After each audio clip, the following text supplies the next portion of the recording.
কিসে রিজিক বাড়ে, কি করলে রিজিকে ভরপুর বারাকা হয়, রিজিকের চাবিকাঠি কোথায়, কোন পথে চললে রিজিকে ভরপুর বারাকা হবে, আমার জীবনে বরকত নেমে আসবে রিজিকে, এটা জানতে মনে যাচ্ছে না আমাদের? হ্যাঁ, কষ্ট হচ্ছে আপনাদের? কষ্ট হচ্ছে?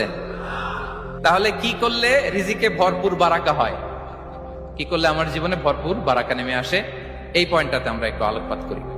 যেসব কাজ করলে আমাদের জীবনে রিজিকে আসমানি বারাকা নেমে আসবে, আমাদের রিজিকে আসমানি বারাকা নেমে আসুক, আমরা চাই কি চাই না? সবাই আমরা চাই নিশ্চয়ই। যে কাজ করলে রিজিকে আসমানি বারাকা আসে, এর এক নাম্বার হচ্ছে তাকওয়াল্লাহ, আল্লাহর ভয়। আল্লাহ তাআলা বলছেন, ওয়া মাইয়াত্তাকিল্লাহা ইয়াজআল লাহু মাখরাজা ওয়া ইয়ারযুকহু মিন হাইসু লা ইয়াহতাসিব। যে আল্লাহকে ভয় করে, যে আল্লাহ সচেতন, আল্লাহ তাকে মাখরাজ, মাখরাজ মানে কি জানেন? ওই যে এক্সিট লেখা না এদিকে, এই এক্সিটকে আরবিতে বলে মাখরাজ, মানে কোথাও আটকাবেন না, বের হওয়ার রাস্তা আছে, কোথাও আটকাবেন না, বের হওয়ার রাস্তা আল্লাহ তাআলা অ্যারেঞ্জ করে দিবেন। You will have the way out from crisis. ক্রাইসিসে পড়লে, সংকট